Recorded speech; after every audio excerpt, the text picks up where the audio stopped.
आज के खास परिचर्चा पर हमारे साथ जुड़ चुके डॉक्टर आर आई सोमरानी साहब का बहुत बहुत स्वागत। सतनाम। रेखा कौशिक जी भी हमारे साथ जुड़ चुकी हैं भिलाई छत्तीसगढ़ से। बहुत बहुत स्वागत। जैसा कि आप सब लोगों को मालूम है कि ज्योतिबा फुले साहब की एपिसोड चल रही है, उसकी 16वीं कड़ी है। और इस 16वीं कड़ी पर जो आज का विषय है, उनका जो उद्देश्य था समाज के लिए, उन्होंने कहा था कि अ, मजबूत संगठन की समाज में महती आवश्यकता। इस पर हम लोग आज 40 मिनट अपने बुद्धिजीवी साथियों से चर्चा करेंगे कि 18वीं सदी में ज्योतिबा फुले साहब ने समाज को मजबूत संगठन के रूप में रहने की संदेश और जागरूक करने की दिशा में उन्होंने काम भी किया। और इसकी जरूरत पर उन्होंने ये संदेश के रूप में लोगों को जानने की भी जरूरत है। तो आज के इस विषय पर मैं अ, हमारे साथ जुड़ी रेखा कौशिक जी से मैं आग्रह करूंगा कि इस विषय पर ज्योतिबा फुले साहब की जो महत्वपूर्ण योगदान थी पूरे समाज के लिए, विभिन्न विषयों पर उनका योगदान अविस्मरणीय रहेगा अपने बहुसंख्यक समाज के लिए। तो इस विषय पर मैं चाहूंगा कि आज के विषय पर अपनी बात रखते हुए अपनी बात रखेंगे रेखा कौशिक जी। सतनाम। सतनाम। वाहेगुरु जी की खालसा, वाहेगुरु जी की फतेह। और वॉइस ऑफ मानवता न्यूज चैनल देख सुन रहे सभी साथियों और जुड़े हुए भाई इसे प्रणाम करती हूँ, नमन करती हूँ, मंच को नमन करती हूँ। और आज का जो विषय है, जो ज्योतिबा फुले जी के विषय में है, मजबूत संगठन की महती आवश्यकता। तो इस विषय पर आज चर्चा है। तो संगठन किसे कहते हैं? तो जब दो या दो से अधिक व्यक्ति से मिलकर किसी उद्देश्य की प्राप्ति के लिए कार्यशील होते हैं तो संगठन की हमें आवश्यकता पड़ती है। जैसे कि एक छोटा सा उदाहरण कि जैसे कि कोई भारी पत्थर उठाना पड़े तो उसमें भी हम अकेले नहीं उठा सकते, उसमें हम दो चार व्यक्तियों की जरूरत पड़ेगी। इसी टाइप से यदि हम कोई कार्य, बड़ा कार्य करना चाहते हैं, कुछ कार्य करना चाहते हैं, तो उसमें हमें संगठन की आवश्यकता होती है। जैसे कि मनुष्य के को लक्ष्यों की प्राप्ति के आधार संगठन ही है, चाहे उद्देश्य अल्पकालीन हो या फिर वो दीर्घकालीन। संगठन की आवश्यकता की कमी नहीं आती फिर यदि हम संगठन बना लेते हैं तो। आज मनुष्य की सभी क्रियाएं जो है वो संगठन के अंदर ही होती है, कि संगठन के बिना मानव जीवन की भी कोई भी क्रिया व्यवस्थित रूप से नहीं चल सकती। और हम संगठन में ही अपना जीवन व्यतीत करते हैं। मानव शक्ति अपने जीवन का 1/3 समय संगठनों में ही व्यतीत करती है। किसी भी व्यवसायिक उपक्रम को अपने उद्देश्यों की प्राप्ति के लिए कुशल संगठन का निर्माण बेहद ही जरूरी है। संगठन व्यक्तियों के कार्यस्थल पर आपसी संबंधों और जो भूमिकाओं व पद स्थितियों का ढांचा है, जिसके अंतर्गत सभी व्यक्ति एक एकीकृत इकाई के रूप में संस्था के उद्देश्यों की पूर्ति का जो है वो प्रयास करते हैं। कर्मचारी के अलग अलग कार्यों, प्रयासों और हितों के दृष्टिकोण में एक उचित समन्वय स्थापित करते हैं। संगठन का निर्माण करते समय उपक्रम की क्रियाओं का वर्गीकरण एवं समूहीकरण किया जाता है। जैसे कि मनुष्य जीवन में संगठन का बड़ा महत्व है। अकेला मनुष्य शक्तिहीन होता है और संगठन में बड़ी शक्ति होती है। संगठित परिवार, संगठित समाज और संस्था कभी असफल नहीं होते। आपसी आत्मीयता, प्रेम, स्नेह, वात्सल्य और एक दूसरे को सहयोग की भावना से समाज में वह उन्नति कर सकता है। यदि समाज के बड़े छोटों के प्रति स्नेह और सहयोग का भाव रखें तो समाज के कार्य उत्साह और प्रेम पूर्वक होगा। संगठन का प्रत्येक क्षेत्र में विशेष महत्व होता है। संगठन का मार्ग ही मनुष्य को विजय का मार्ग बताता है। संगठन ही विजय का मार्ग। यदि मनुष्य किसी गलत उद्देश्य के लिए संगठित हो रहा है तो वह एक अभिशाप है, और किसी अच्छे कार्य के लिए संगठन कर रहे हैं, संगठित हो रहे हैं, तो वो वरदान साबित होता है। संगठन की शक्ति से मनुष्य बड़े से बड़े कार्य को आसानी से कर सकता है। संगठन में ही मनुष्य के समस्याओं का हल है, और जो परिवार और समाज में संगठित होता है वहां हमेशा खुशियां और शांति बनी रहती है। ऐसा देश तरक्की के नित नए सोपान तय करता है।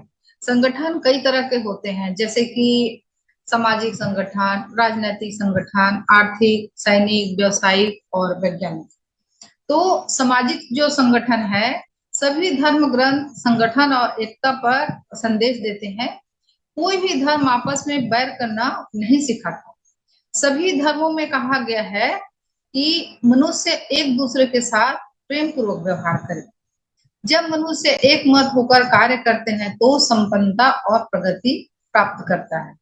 संगठन में प्रत्येक व्यक्ति का विशेष महत्व होता है। उसमें परिणाम और विविधता देखने को मिलता है। जैसे कि प्रत्येक फूल को अपनी अपनी विशेषता होती है। जैसे विविधता से किसी बगीचे को सुंदर व आकर्षित हम बना देते हैं, उसी प्रकार मनुष्य अपनी अपनी विशेषता और योग्यता से किसी भी कार्य को नया आयाम प्रदान करते हैं, और मनुष्य को वही कार्य करना चाहिए जिससे ज्यादा से ज्यादा लोगों का भला हो। संगठन में प्रत्येक मनुष्य को अपनी व्यक्तिगत भावनाओं पर जो है वो नियंत्रण करना होता है। इसलिए संगठन में व्यक्ति को शारीरिक तौर पर नहीं बल्कि मानसिक और बौद्धिक रूप से समर्पित होना पड़ता है। अनुकूल जो है कार्य वातावरण तथा संस्कृति से बहुत प्रभावित होती है, जिससे विकास और उन्नति के अवसर हमें प्राप्त होते हैं। समूह के साथ कार्य करना उच्च प्रेरणा और संतुष्टि भी होती है। जैसे कि उसके बारे में बात किया जाए, जैसे राजनीतिक संगठन, तो इसमें भी जो मानव समूहों में ऐसे तरीके विकसित किए जिनसे सार्वजनिक निर्णय लेना, नेतृत्व करना, सामाजिक सामंजस्य और व्यवस्था बनाए रखना, समूह के अधिकारों की सुरक्षा और बाहरी खतरों से सुरक्षा संभाला जा सकता है। इन्हें राजनीतिक संगठन के रूप में पहचानते हैं। और सामाजिक रूप से स्वीकार करने के जो तरीके हैं, विभिन्न पार्टियों के राजनीतिक संगठन है जो आमतौर पर जो सार्वजनिक पद के लिए उम्मीदवारों का समर्थन करने, चुनाव जीतने तथा सरकार को नियंत्रित करने पर ध्यान केंद्रित करते हैं। राजनीतिक संगठन का सबसे प्रसिद्ध प्रकार राजनीतिक दल होता है, और राजनीतिक दल सीधे तौर पर पार्टी सिस्टम वाले देशों की राजनीतिक प्रक्रियाओं में शामिल होते हैं। अब बात करते हैं ज्योतिबा राव फुले जी की। ज्योतिबा राव फुले जी ने 24 सितंबर 1873 में एक संगठन की शुरुआत की है। तो उस संगठन का नाम था सत्य शोधक समाज, जो एक सामाजिक सुधार समाज के लिए उन्होंने बनाया था। सत्य शोधक समाज अर्थात सत्य की खोज करने वाला समाज। इसका जो उद्देश्य है शूद्र और अस्पृश्य जाति के लोगों को विमुक्त करना था, अर्थात शूद्रों और अतिशूद्र को पुजारी, पुरोहित, सूदखोर आदि सामाजिक सांस्कृतिक दास्ता से मुक्ति दिलाना, धार्मिक सांस्कृतिक कार्यों में पुरोहितों की अनिवार्यता को खत्म करना एवं शूद्रों अतिशूद्रों को शिक्षा के लिए प्रोत्साहित करना, ताकि वे धर्म ग्रंथों को स्वयं पढ़ सके जिन्हें उनके शोषण के लिए रचा गया। तो सामूहिक जो हितों की प्राप्ति के लिए उनमें एकजुटता की भाव पैदा करना और धार्मिक एवं जाति आधारित उत्पीड़न से मुक्ति दिलाना उनका उद्देश्य था। पढ़े लिखे जो युवाओं के लिए प्रशासनिक क्षेत्र में रोजगार के अवसर भी कराना था। ज्योतिबा राव फूले के साथ घटित एक घटना ने उन्हें इतना झकझोर कर रख दिया कि अपने ब्राह्मण मित्र की शादी में जातिगत भेदभाव और वैमनस्यता के कारण पूरी तरह उनको अपमानित हुए। उन्हें धक्के देकर शादी कार्यक्रम से निकाल दिया गया। तो घर आकर उन्होंने अपने पिताजी से इसका कारण पूछा, तो पिताजी ने बताया कि सदियों से यही सामाजिक जो है व्यवस्था है और हमें उनकी बराबरी नहीं करनी चाहिए। तो ब्राह्मण जो है वो भूदेव, जो अपने आप को धरती के भगवान जो कहते थे, तो उस ऊंची जाति के लोग हैं लोग और हम लोग नीची जाति के लोग, अतः हम उनकी बराबरी नहीं कर सकते, ऐसा ज्योतिबा फुले के पिताजी का कहना था। क्योंकि फुले जी ने अपने पिताजी से कहा कि मैं उनसे ज्यादा साफ सुथरा था, मेरे कपड़े अच्छे थे और मैं पढ़ा लिखा भी। तो पिताजी नाराज होते हुए बोले, मुझे ये सब नहीं पता, जो सदियों से मान्यता चली आ रही है उनको मैं बता रहा हूँ। तो हमारे सभी धर्म ग्रंथों शास्त्रों में लिखा है, यही मानना है कि यहाँ परंपरा और सत्य। तो फूले जी सोचने लगे कि धर्म तो जीवन का आधार है, फिर भी धर्म को बताने वाली पुस्तकों, धर्म ग्रंथों में ऐसा क्यों लिखा है? अगर सभी जीवों को भगवान ने बनाई है तो मनुष्य मनुष्य में विभेद क्यों है? कोई ऊंची जाति का, कोई नीची जाति का कैसे है? अगर ये हमारे धर्म जो ग्रंथ है उसमें लिखा है और जिसके कारण समाज में इतनी विषमता और छुआछूत है, तो यह परम सत्य कैसे हुआ? और यह असत्य है, तो यदि यह असत्य है तो मुझे इस सत्य की खोज करनी पड़ेगी और समाज को भी बताना पड़ेगा। अतः उन्होंने इस काम के लिए एक संगठन बनाया और उसका नाम रखा सत्य शोधक समाज। उन्होंने समाज में जाति आधारित जो वर्चस्व के विचार का उन्होंने पुरजोर विरोध किया और किसानों और अन्य निम्न जाति के जो लोगों के अधिकारों के लिए उन्होंने संघर्ष भी किया। महात्मा फुले जी के जो जीवन के लिए हमारे लिए जो सीख है वो आज भी जो है प्रासंगिक है। महात्मा फुले जी ने सामाजिक समानता, महिला सशक्तिकरण और जो निजी तबके के जो लोग हैं उनकी शिक्षा को उन्होंने बढ़ावा दिया, उनके लिए उन्होंने अथक प्रयास किए। ज्योतिबा फुले जी ने संदेश दिया कि जब तेलुगु में, कन्नड़ में, बांग्ला में प्रार्थना ईश्वर तक पहुंच सकती है तो अपनी भाषा में की गई प्रार्थना क्यों नहीं पहुंच सकती? कई मौकों में महात्मा जो फुले जी हैं खुद पुरोहित बनकर संस्कार संपन्न कराए और ऐसी प्रथा चलाई जिससे पिछड़ी जाति का जो व्यक्ति ही पुरोहित चुना जाने लगा। और जो सामाजिक बदलाव है वो अपने मिशन में महात्मा फुले ने अपनी पत्नी ज्योतिबा फुले को भी साथ में रखते थे और कदम से कदम मिलाकर उनके साथ चलती थी। क्योंकि बदलाव की शुरुआत, उनका मानना था कि जैसे कि समाज में बदलाव की शुरुआत सर्वप्रथम अपने घर से ही होनी चाहिए। महात्मा फुले ने गुलामगिरी नामक एक किताब भी लिखी जिसमें उन्होंने जातिगत जो आधारित व्यवस्था है वह भेदभाव को उजागर किया और व्यवस्था के खिलाफ तर्क दिए। उनका एक तर्क था, यदि ईश्वर एक है और उसी ने सभी मनुष्य को बनाया है तो समाज में भेदभाव क्यों? इतना कहकर अपनी वाणी को विराम देती हूँ। जी, बहुत शुक्रिया रेखा जी। कौशिक जी हमारे साथ बने रहे हमारे प्रोग्राम में। मैं डॉक्टर आर आई सोमवानी साहब को ले लेता हूं आज के इस विषय पर। डॉक्टर साहब, अभी आपने रेखा जी को सुन रहे थे, काफी विस्तार से उन्होंने ज्योतिबा फुले साहब की इस योगदान के संदर्भ में अपनी बातें रखी है।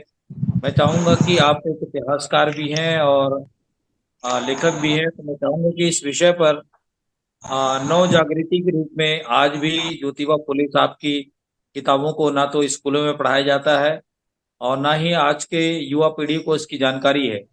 तो मैं चाहूंगा कि अपने चैनल के माध्यम से इस विषय पर आ, विस्तार से थोड़ी बात रखने की कोशिश करेंगे। डॉक्टर आर एस सोनानी साहब जी, आप सभी संत जनों को मेरा नमस्कार।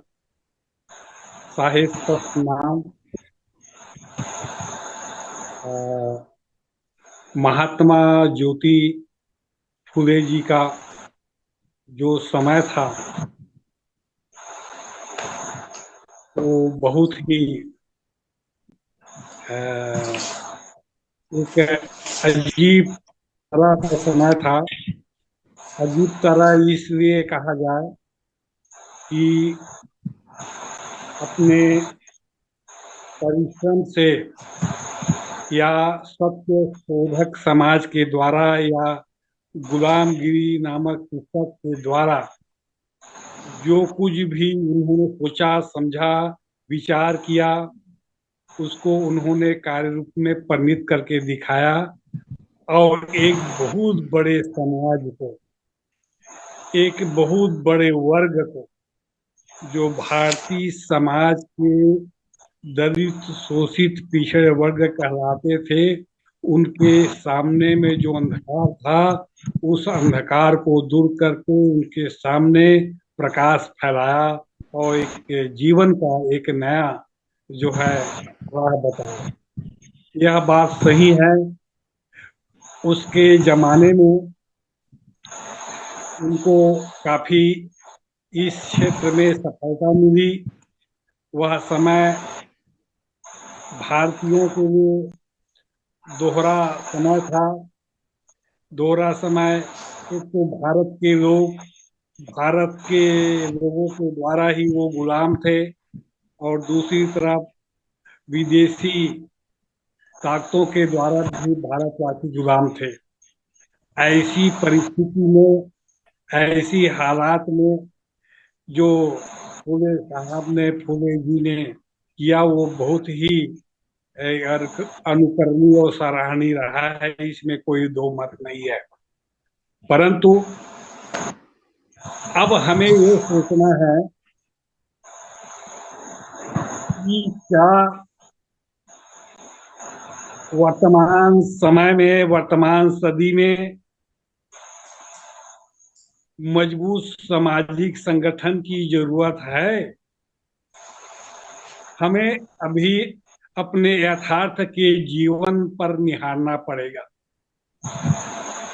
आज अभी अपने अस्तित्व को बचाए रखना है, अपने वर्तमान और भविष्य को बचाए रखना है, अपनी आने वाली पीढ़ी को बचाए रखना है। तो क्या हमें संगठन के साथ रहकर, एकता और संगठन के साथ सामंजस्य बनाकर, उनके साथ रहकर हम आगे बढ़ने की कोशिश करें। ये आपके सामने आज बहुत बड़ी चुनौती है। ये आपके सामने बहुत बड़े सवालिया निशान है। 18वीं शताब्दी के भारत में नहीं, आज 21वीं सदी के भारत में रहते हैं। और क्या आज वर्तमान सदी में आपके लिए सामाजिक एकता और सामाजिक संगठन की बेहतर जरूरत है? यदि है तो यह संगठन कैसे बनेगा? इस संगठन का आधार क्या होगा? ये संगठन सशक्त कैसे होगा? इस संगठन को जो है कामयाबी कैसे मिलेगी? यह संगठन अपने लक्ष्य और उद्देश्य की ओर कैसे बढ़ेगा? ये तमाम ऐसे प्रश्न हैं जो आपके दिमाग को झकझोरता है।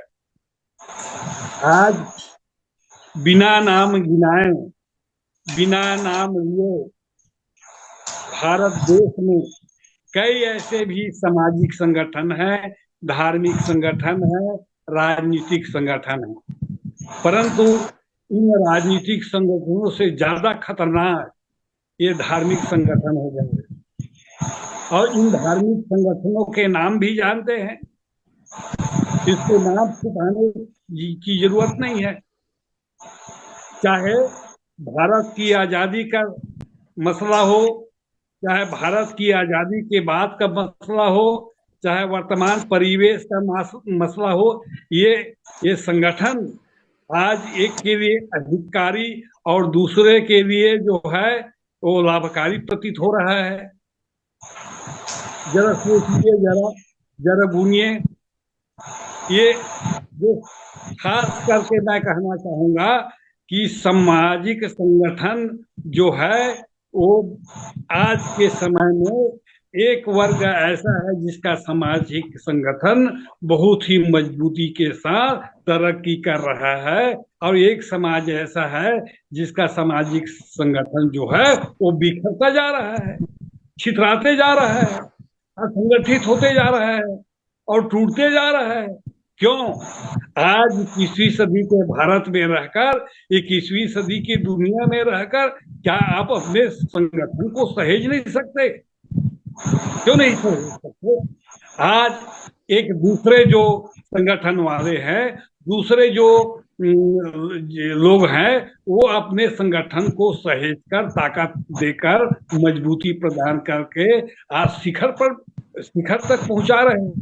और आज हम अपने संगठन को क्या है, सहेज नहीं पा रहे हैं, संगठित नहीं कर पा रहे हैं, बल्कि ये टूटते जा रहा है, बिखरते जा रहा है और धीरे धीरे नष्ट होते जा रहा है। क्यों ऐसा क्यों हो रहा है? अभी अभी मैं ये कहना, यदि दलित समाज, यदि निम्न वर्गीय समाज, यदि भारत के 85% लोगों को यदि अपने अस्तित्व की रक्षा करना है, अपने भविष्य को बचाना है, अपने पीढ़ी को बचाना है, और या अपनी बेहतर जीवन को सुंदर और बेहतर बनाना है, तो आपके संगठन को मजबूत बनाना पड़ेगा, अन्यथा नहीं। आपको उन लोगों ने जिस तरह फांसीवादी हिटलर ने किया था, फासिस्टों के बल पर तितर बितर किया था, बिखरा दिया था, तोड़ दिया था, उसी तरह आज भी भारत जैसे देश में फासिस्ट लोग जो है काम कर रहे हैं। इन फासिस्टों से आपको बचना जरूरी है, और जब तक आप नहीं बचेंगे तब तक क्या है, आप उनके जो है प्रभाव से, उनके असर से जो है मुक्त नहीं पाएंगे। बचेंगे कैसे? अपने बचने का जो है, आपको बचने का आपको आइडिया खोजना पड़ेगा, आइडियोलॉजी पर चलना पड़ेगा। आपको अपने को बचाने के लिए, अपने समाज को बचाने के लिए, अपने समूह को बचाने के लिए, अपने संगठन को बचाने के लिए आपको नए नए तरीके खोजने पड़ेंगे, तब कहीं जो है आपका अस्तित्व बचेगा। नहीं तो क्या है, आज के समय में देखिए कि भारत देश में, भारतीय समाज में कितने हजार शाखाएं खुली है, कितने हजार सैनिक हैं उनके, कितने सिपाही हैं जो है निरंतर पग पग एक एक पल की जानकारी रखते हैं, और आप जो है भोजन करते हैं वो भी नहीं पता कर पाते कि आज का हमारा भोजन कैसा अच्छा रहा है कि अच्छा नहीं रहा है, भर पेट खाए हैं कि नहीं खाए हैं, इसका भी आपको आभास नहीं होता। क्यों ऐसा हो रहा है? आज भारतीय समाज के एक बहुत बड़े बहुसंख्यक वर्ग के लोगों में आज संगठन तो बहुत है, सैकड़ों संगठन है, पग पग में संगठन है, जीरा जीरा में संगठन है, तहसील तहसील में संगठन है, प्रांत प्रांत में संगठन है, लेकिन आज राष्ट्रीय संगठन का दृष्टिगोचर नहीं हो रही है। क्यों? जब दूसरे को अंतरराष्ट्रीय और राष्ट्रीय संगठन दिखाई दे रहा है दूसरों का, तो अपना राष्ट्रीय संगठन क्यों नहीं बन पा रहा है? क्या वजह है? ना राष्ट्रीय संगठन बनाइए, राष्ट्रीय सेना बनाइए। पहले तो हमारे पूर्वजों ने उदाहरण देकर रखा था कि अखाड़ा पद्धति प्रचलित था। उस समय लोग अपनी हिफाजत के लिए, माल और धन की हिफाजत के लिए, जान माल की हिफाजत के लिए जो है सेना रखते थे। लेकिन आज सेना का विस्तार क्यों नहीं हो सका? अपनी सुरक्षा के लिए चाक चौबंद नहीं कर पाए, क्यों? ये एक विचारणीय प्रश्न है, सोचने और समझने वाली प्रश्न है, जिसको आज जो है सोचना समझना और उसका निराकरण या उसका समाधान करना जरूरी है। अभी क्या है, हर प्रांत में संगठन है, जिला स्तर पर, मैं रिपीट नहीं करूंगा बातें को, प्रांत स्तर तक पहुंच गई बात, प्रांत स्तर तक संगठन है, लेकिन राष्ट्रीय स्तर पर संगठन नहीं है। राष्ट्रीय स्तर पर कोई नेतृत्व करने वाला नहीं है, राष्ट्रीय स्तर पर कोई जो है मुखिया नहीं है, राष्ट्रीय स्तर पर कोई नेतृत्व करता नहीं है, राष्ट्रीय स्तर पर जो है सबको सांस लेकर चलने वाला नहीं है। और इस तरह से क्या है, राष्ट्रीय नेतृत्वहीनता के कारण आज छोटे छोटे टुकड़ों में आज जो संगठन है वो पड़ा हुआ है, फैला हुआ है और टूटा हुआ है। बिल्कुल जरूरत क्यों नहीं पड़ेगी, मजबूत संगठन की जरूरत पड़ेगी। संगठन ही हमें ताकत देती है, संगठन ही हमें शक्ति देती है, संगठन ही हमको दिशा देती है और संगठन ही हमको सबको लेकर आगे बढ़ती है। और यदि नहीं बढ़ना है आगे तो संगठन की बात ही नहीं करनी। नहीं है, जब तक संगठन नहीं होगा तब तक जो है आप आज की दुनिया में, आज के जमाने में अपने अस्तित्व को आप जो है कायम नहीं रख पाएंगे, ये जरूर मान के सोचिए। अतः मैं इस अवसर पर कहना चाहता हूँ कि तमाम मतभेदों को, तमाम समूहों को, तमाम प्रकार के विविधताओं को, तमाम प्रकार के और अन्य जो है विघटन करने वाली, तोड़ने वाली बातों को, ये सब और समाप्त करके क्या है, एक राष्ट्रीय आकार ग्रहण कीजिए। राष्ट्रीय आकार, राष्ट्रीय पार्टी ग्रहण कीजिए। कोई राजनीतिक पार्टी नहीं, केवल सामाजिक पार्टी ही। यदि समाज के लोग, दलित समाज के लोग, यदि पिछड़े वर्ग के समाज के लोग यदि राष्ट्रीय पार्टी यदि बना ले तो वह दूर नहीं कि हम जो गंगा नदी को छत्तीसगढ़ में बहा न सके। बहाओगे, क्यों नहीं बहाओगे गंगा नदी को? लेकिन क्या है, राष्ट्रीय शक्ति तो बनी हुई है। आप कैसे गंगा नदी को बहाओगे छत्तीसगढ़ में? एक मैं एग्जाम्पल के रूप में कहा भाई कि गंगा नदी को छत्तीसगढ़ में हिलाओगे कर, लेकिन ये इसी तरह से त्याग, तर्पण, तपस्या, तर्पण का मतलब पूजा पाठ वाला नहीं, तर्पण, त्याग, तपस्या, मेहनत करना पड़ेगा। अपने को भी थोड़ा सा दूर हटाना पड़ेगा। और ये क्या है, एक सबकी मंगल कामना को लेकर, सबकी हित और संवर्धन को देखते हुए, सबके जो है कल्याण की बात को सोचते हुए आज दूसरे को बचाना है, अपने को बचाना है तो दूसरे को भी बचाना है, ये सोचते हुए जो है एक राष्ट्रीय आकार ग्रहण करना होगा। आपके समाज को, इस वर्ग के लोगों को एक राष्ट्रीय आकार जब तक ग्रहण नहीं करोगे तब तक क्या है, आप दूसरे की बराबरी नहीं कर पाओगे। नहीं तो कि डाल में बैठे हुए बंदर के तरह आपको डंडा मार मार के आपको नीचे ऐसे गिराएंगे तो बंदर भी गिरेगा, डाल और पात भी गिरेंगे और वह वृक्ष जो है बिना ही ये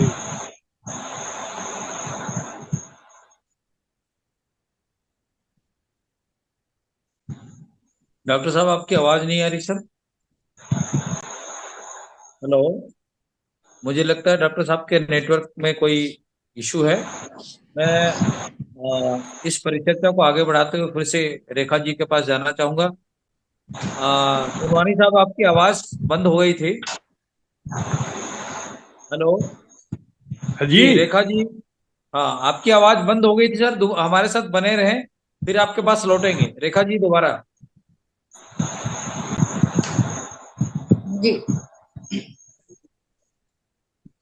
निर्धन तथा निर्बल लोगों को जो न्याय दिलाने के लिए ज्योतिबा फुले ने सत्य शोधक समाज के जो स्थापना किए, तो उनकी जो सेवा को देखकर 1888 में मुंबई की एक विशाल सभा में उन्हें महात्मा की उपाधि मिली। ज्योतिबा राव फुले जी को उन्होंने ब्राह्मण पुरोहितों के बिना विवाह संस्कार जो आरंभ कराया, उसे मुंबई के उच्च न्यायालय ने मान्यता दी और उन्होंने कहा कि बिना पंडित पुरोहित के भी शादी ब्याह और मुंडन संस्कार, जन्म संस्कार ये कराया जा सकता है।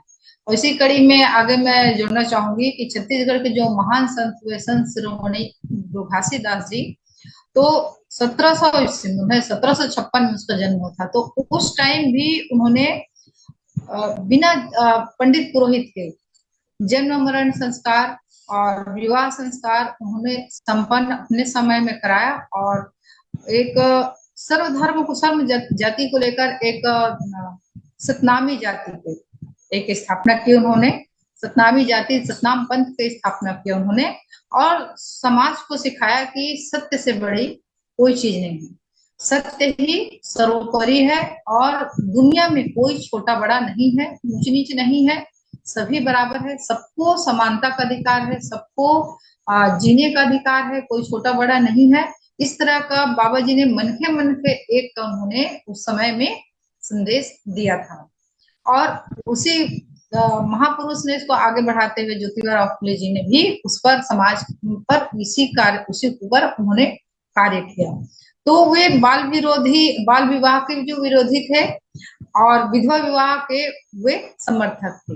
तो सेम देखने के जो महापुरुषों का नजरिया है वो प्राय सब में समानता पाया जाता है। जैसे कबीरदास जी थे, उनके जो कर्म कांड पर जो उन्होंने विरोध किया, जो वो कबीरदास जी, और पाखंडवाद के जो विरोध किए, धर्म के विरोध तो कोई नहीं किया, लेकिन जो पाखंडवाद है उसके ऊपर कड़ा प्रहार किए, तो उनको धार्मिक विरोधी साबित कर दिए गए लोगों के द्वारा, जो सत्य नहीं। और गुलामगिरी की जो उन्होंने महात्मा ज्योतिराव फुले ने गुलामगिरी जो यहाँ की जो स्थिति देखी, उसको देखकर एक पुस्तक लिखी गुलामगिरी। उसमें तृतीय रत्न छत्रपति शिवाजी राजा भोसले जी को और किसान का कोड़ा, अछूतों की कैफियत आदि इतने सारे मतलब उन्होंने पुस्तक लिखी। ज्योतिबा राव फुले जी के संगठन के संघर्ष के कारण सरकार ने एकता कल्चर एक्ट पास किया और धर्म, समाज तथा परंपराओं के सत्य को सामने लाने हेतु उन्होंने अनेकों पुस्तक उसके आगे उन्होंने लिखा। तो कहने का तात्पर्य ये है कि उस टाइम सबने विरोध किया है, लेकिन उसको लाग लपेट में लेकर मतलब धार्मिक मान्यता बनाकर, जैसे कि हम भगवान को नहीं मानेंगे तो हमको पाप पड़ेगा, दंड देगा, बच्चे मर जाएंगे, आप अनाथ हो जाएंगे, बच्चे अनाथ हो जाएंगे, बच्चे जैसे पुत्र है वो पूजा नहीं करेंगे तो खत्म हो जाएगा, तो माता पिता पुत्र विहीन हो जाएंगे, या तो फिर माता पिता का डेथ हो जाएगा तो अनाथ हो जाएंगे बच्चे, भगवान को नहीं मानेंगे, पूजा नहीं करेंगे। तो इस प्रकार का बहुत सारे जो है उस टाइम में आडंबर रचा गया था। महात्मा फुले जी ने अपने जीवन में हमेशा ही बड़ी प्रबलता तथा तीव्रता से उस टाइम उन्होंने विधवा जो है महिलाओं के लिए 1854 में एक घर बनाया था, और उसमें दूसरों के सामने आदर्श रखने के लिए उन्होंने अपने खुद के घर के दरवाजे सभी जाति धर्म के लिए खोला, क्योंकि उस टाइम अनैतिक संबंध होने के कारण, अनाचार होने के कारण विधवाओं को भी जो है वो प्रेग्नेंट हो जाती थी और उसको पीट पीट कर मार डाला जाता था। इतनी मतलब महिलाओं की उस टाइम दयनीय स्थिति थी। तो उसको देखते हुए ज्योतिबा राव फुले जी ने जो आश्रम बनवाया था विधवाओं के लिए। ऐसा नहीं है उस आश्रम में नीचे जाति के लोग रहे, उसमें संभ्रांत घर की जो महिलाएं हैं वो रहती थी, क्योंकि पुनर्विवाह करने का किसी को उस टाइम परमिशन नहीं था। तो सभी जाति धर्म की महिलाओं के लिए उन्होंने वहां पर आश्रम खोला और उसमें वहां उन लोग के संरक्षण किए। और उनका मानना था कि माताएं जो संस्कार बच्चों में जो डालती है उससे बच्चों का जो भविष्य निहित होता है, इसलिए लड़कियों को भी उन्होंने शिक्षित करना एकदम आवश्यक समझा। और 1856 में ज्योतिबा राव फुले जी को मारने की भी कोशिश की गई, उन्हें उनके इन्हीं कार्यों की वजह से, क्योंकि ऐसा समाज में होते आया है कि जो सत्य को निष्पक्ष होकर रखते हैं, निर्भीक निडर होकर रखते हैं, उसके ही जान के दुश्मन लोग बनते हैं, उसको समझते नहीं है, उनको उनके विरोधी बनते हैं।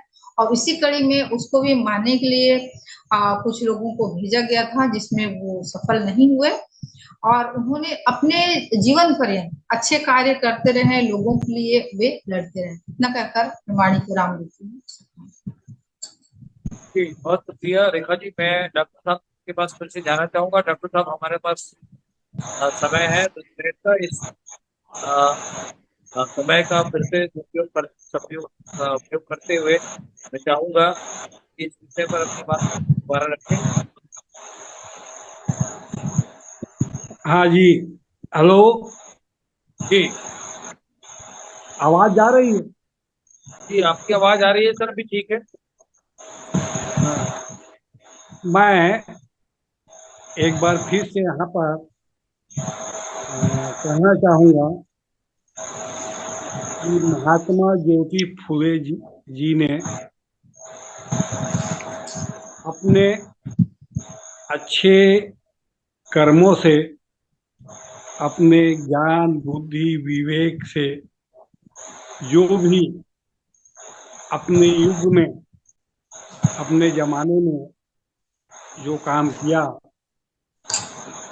वो काम का दूरगामी लक्ष्य पड़ना चाहिए। वह दूरगामी लक्ष्य आज जब हम देखते हैं तो वह जो है नहीं के बराबर दिखाई देता है। उस जमाने में मान लो महात्मा ज्योति फुले ने एक ही व्यक्ति रहे हों, लेकिन आज महात्मा ज्योति फुले के शिष्य या उनके अनुयायी या उनके पीछे चलने वाले, उनके शिक्षा और सिद्धांतों को लेकर आगे बढ़ने वाले आदमी तो आज नहीं के बराबर दिखते हैं। एक बात, वह समय अलग था और आज का समय अलग है। आज जो है एक अलग तरह का, एक भिन्न प्रकार का सांस्कृतिकवाद चल रहा है। ये सांस्कृतिकवाद क्या है कि हमारी जो सांस्कृतिक अस्मिता जो मिटी हुई थी, सांस्कृतिक अस्मिता जो किसी प्रकार से धूमिल हो गई, उस सांस्कृतिक अस्मिता को हम फिर से भारतीय समाज में स्थापित करें और इस सांस्कृतिक अस्मिता को भारतीय समाज में स्थापित करने के लिए जितने भी प्रकार के जो सामाजिक संगठन हैं, जितने भी प्रकार के धार्मिक संगठन हैं, इन संगठनों का सहारा लेकर वो अपनी सांस्कृतिक वर्चस्व को स्थापित करने के प्रयास कर रहे हैं।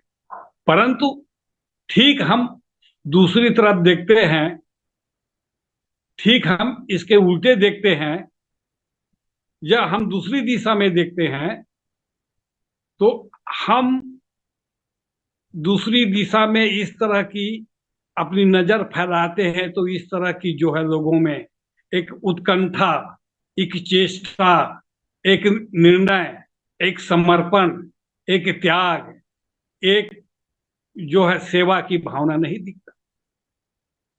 अब हालांकि कुछ बातें मेरा अस्पष्ट है, लेकिन इसको समझने की जरूरत है। आप अपने सांस्कृतिक वर्चस्ववाद को जब आप उठाना चाहते हैं, उनके सांस्कृतिक वर्चस्ववाद को फिर से आप अपने ऊपर ढकना चाहते हैं, तो आपको मौन स्वीकार करना पड़ेगा। और नहीं ढकना चाहते हैं तो उसका प्रतिरोध करना पड़ेगा। और ये समय आज की 21वीं सदी में, आज के समय में वही फिर से सांस्कृतिक वाद का जो है थोपा जाना, सांस्कृतिक वाद को लादा जाना की प्रक्रिया फिर चालू हो गई है। हमें समझना यह है कि आज की जो सांस्कृतिक वाद है, आज की जो पुरातनतावाद है, आज के जो हमारी जो है प्राचीन संस्कृति है या नई संस्कृति है, आज की जो नयापन है और पुरानापन है, इसके पीछे क्या अच्छाइयां हैं, क्या बुराइयां हैं, क्या जो है मनुष्य के लिए कल्याणकारी है, क्या मनुष्य के लिए कल्याणकारी नहीं है, इसका विवेचना करना पड़ेगा, छानबीन करना पड़ेगा। क्या हमारे महापुरुषों के जो आदर्श विचार है वो आज के समय में जो है वो समाप्त हो जाएगा? क्या मनखे मनखे का जो उत्कृष्ट जो विचार है वो आज के समय में खत्म हो जाएगा? क्या ऐसे सांस्कृतिक वाद का थपेड़ा पड़ेगा कि यह विचार समाप्त हो जाएगा, खत्म हो जाएगा? नहीं, ऐसा खत्म नहीं होगा, बल्कि उसको बचाना पड़ेगा, उसको बढ़ाना पड़ेगा, उसको रोपना पड़ेगा, फैलाना पड़ेगा। क्या महात्मा ज्योति फुले जी के जो विचार है वह विचार आज की संस्कृति में, आज की हालात और परिस्थिति में खत्म हो जाएगी? नहीं हो सकती। आपको उसके जो विचार है, उनके जो चिंतन है और मनन है, उसको फिर से नए बीज के रूप में बोना पड़ेगा। अभी जरूर मैं मानता हूं कि वह समय उस जमाने के युग में लुप्त हो गया, वह विचार उस जमाने के युग में या इतनी इतनी तरक्की या इतनी प्रगति के बाद आज थमा सा रह गया। लेकिन उन्हें थमे नहीं रहने देना है, उन्हें रुके नहीं रहने देना है, उसमें एक तेजी लाना है, एक तेजी तेजी इसमें गति लाना है। आज चाहे महात्मा ज्योति जी के फुले जी के जो विचार है, चिंतन है, मनन है, उनके कृत्य है, कार्य है, उस कार्य को फिर से जो है अपने आचरण में उतार कर, अपने कार्यों में उतार कर, अपने परिपाटी के लोगों के बीच साझा करके उसको फैलाना पड़ेगा। और एक जो है नई चेतना लानी पड़ेगी, नई चेतना इस 21वीं सदी में नई चेतना लानी पड़ेगी। वो पुरानी चेतना अब धूमिल हो गई, अब नई चेतना की जरूरत है, नई चेतना की जरूरत है। आज भारत को कैसी चाहिए, कैसी जागृति चाहिए? आज भारत को तीसरा नवजागरण चाहिए, आज भारत को तीसरी आजादी चाहिए। और जब ये तीसरे नवजागरण और तीसरी आजादी जब सफल होगी, तब आपका जो चिंतन है, महात्मा ज्योति का चिंतन है, गुरु बाबा जी का चिंतन है, और तमाम हमारे अग्रणी महापुरुषों का चिंतन है, आज सफलीभूत होता नजर आएगा। अन्यथा नहीं, ये किनारे किनारे में आंधी की तरह जो हवा में बहकर किनारे में पड़े रह जाएंगे। ऐसा देखिए, कुछ बातें ऐसी है जो मैं आज स्पष्ट रूप से कह दिया, लेकिन कुछ बातें ऐसी है जिसको आप संकेतात्मक ढंग से समझना जरूर है। आज का जो समय है, 21वीं सदी का समय है। ये लोग उदाहरण तो या परिभाषा तो देते हैं कि हम नव राष्ट्रवाद की कल्पना कर रहे हैं। ये नव राष्ट्रवाद की कल्पना नहीं कर रहे हैं, बल्कि पुरातन राष्ट्रवाद की ओर ढकेलने की कोशिश कर रहे हैं। अब आपको संभालना है कि आप ढकलाते हैं या नहीं। आप अपने आप को संभालने के काबिल बनाइए, अपने समाज को बनाइए, अपने वर्ग को बनाइए, समाज को बनाइए, अपने संगठन को बनाइए, अपने और जितने भी सामूहिक जो कार्य करने के जो जितने भी केंद्र है, इनको बनाइए। और मैं तो ये कहता हूं कि जब तक आप राष्ट्रीय आकार नहीं ग्रहण करेंगे, राष्ट्रीय स्वरूप नहीं बनाएंगे, राष्ट्रीय परिदृश्य में उसको स्थापित नहीं करेंगे, तब आज के दुनिया में, आज के समय में टक्कर करना, उनका मुकाबला करना, उनको की बराबरी करना बहुत दुष्कर कार्य है, दुष्कर कार्य है, दुष्कर कार्य है। इसलिए अपने आप को केवल व्यक्ति नहीं, व्यक्ति, समाज, प्राण, राष्ट्र, देश, वे सब एकजुट होकर ये चैलेंज करे कि यदि मुझे नहीं अपनाए तो मैं तुझे भी नहीं अपनाऊंगा, यदि मुझे मिटाए तो तुम्हें भी मिटाऊंगा। इस नारा के साथ अपने आप को खड़ा कर दो, स्थापित कर दो। निश्चित ही कि वह भी आपको डरने लगेगा कि नहीं, आप भी रहेंगे, मैं भी रहूंगा, आप भी जिएंगे, मैं भी जीऊंगा, आपकी पीढ़ी भी रहेगी, मेरी भी पीढ़ी रहेगी, और एक दूसरे के पीढ़ी के बिना किसी का अस्तित्व इस सृष्टि में कायम नहीं रह पाएगा।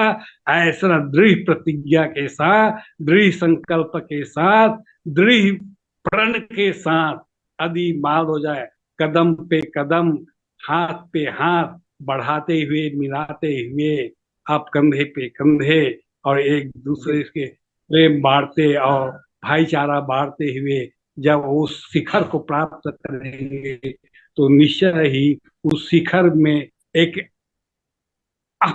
एक अनोखी टाइप की चमक दिखेगी, जिस चमक को लेकर आप जो मुस्कुरा सकते हैं, हंस सकते हैं, मुस्कुराहट ला सकते हैं।